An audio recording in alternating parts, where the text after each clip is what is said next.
आखिरी दो जो टॉपिक है उस पे अभी जो बात हुई है उसी से रिलेटेड ही मेरे ये क्वेश्चंस हैं।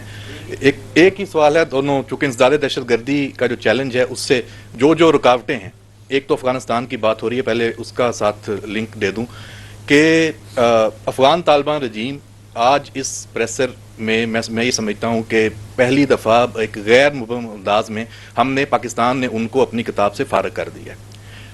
हम नहीं, मतलब उनकी पॉलिसीज़ हैं उनको हमने साइड पे किया है। और आपने जैसे कहा कि ये अफगानिस्तान के जो अवाम है ये उनका हक है वहाँ पे कोई फैसला हो। मेरा सवाल ये है कि अगर वहाँ पे कुछ ऐसी तब्दीली आती है तो हम अफगान तालिबान रजीम को फारग करने के उस अमल को हमायत करेंगे, ला ताल्लुक़ रहेंगे, पाकिस्तान की क्या उसकी पॉलिसी होगी?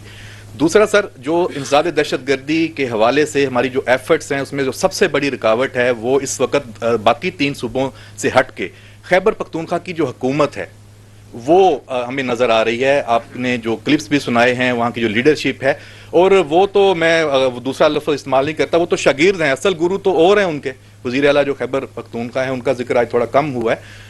तो क्या इस हवाले से आपने ये कहा कि हमारी जो वफाकी हुकूमत है सियासी अमल है, आपने तो सिर्फ निशानदही करनी है और वो कर देते हैं, एक नैरेटिव दे देते हैं, अमल तो सियासत ने करना है, वफाकी हुकूमत ने करना है, क्या वो भी तो देख रहे हैं? वो भी सबसे बड़ी रुकावट है। तो उस हवाले से कोई एक्शन की आपको उम्मीद है उनसे कि वो लेंगे? किस तरह के सूबे के हवाले से कि वहां पे जो ये रुकावटें हुकूमत कायम कर रही है, दे रही है, उसको हटाने के हवाले से कोई वहां पे कोई कोशिश हो सकती है? अच्छा, गवर्नर राज की आप कह लें बात हो सकती है। ठीक। अच्छा, ये देखें, बात ये है, ये सवाल मुझसे पहले भी हुआ था। मैंने आपको ये कहा था कि जो रियासत होती है, जो हुकूमत होती है, वही रियासत होती है ना, वो ऑल वाइज होती है, उसने पूरे मुल्क को लेकर चलना होता है। हमारा काम है अपना पर्सपेक्टिव दे देना, वो हम आपके सामने भी रखते हैं, गवर्नमेंट को भी क्लियर पता है और उनको हमसे बेहतर पता है, उनके पास और भी जराए होते हैं पता करने के। But they are, because of the political expertise and the larger governance की जो उनकी कैपेबिलिटी होती है, जो उनकी एबिलिटी होती है, और सबसे बढ़कर उनकी जो रिस्पॉन्सिबिलिटी होती है, तो इट इज देयर डिसीजन मेरे भाई। ये सवालात उन्होंने करने हैं, उन मामलात के हल उनके पास होते हैं,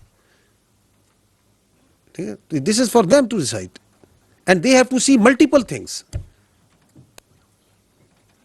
फौजी जो है ना, वो बिल्कुल ब्लैक एंड व्हाइट में सोचता है। सियासतदान जो है ना, वो मुख्तलिफ शेड्स में they have the ability to think.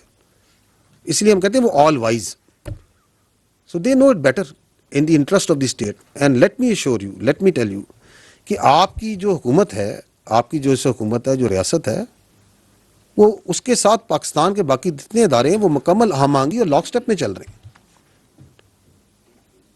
कोई ऐसा इशू नहीं है। तो they also understand and the conversation is complete. They also understand कि जी बिल्कुल जो सा है ये इशू है, ये चैलेंज है, इसको कैसे रिजॉल्व करना है। बट इट इज बेसिकली एक रेटोरिकल, एक पॉलिटिकल इशू है, तो उसको सियासतदान जो हमसे बेहतर हल कर लेंगे। They understand. जो आपने बात की कि पाकिस्तान की पॉलिसी क्या होगी, तो पाकिस्तान की पॉलिसी जो सी है उस रियासत पाकिस्तान हालात को देख के उससे बनाएगी, और जो इंटरस्टेट इश्यूज होते हैं उनके अंदर जो लीड होती है वो हमेशा मुफा की होती है। वो जो आपके डिप्लोमेट्स हैं वो बड़ा अच्छा गाइड करेंगे कि क्या किस वक्त किस मौके पे कैसे करना।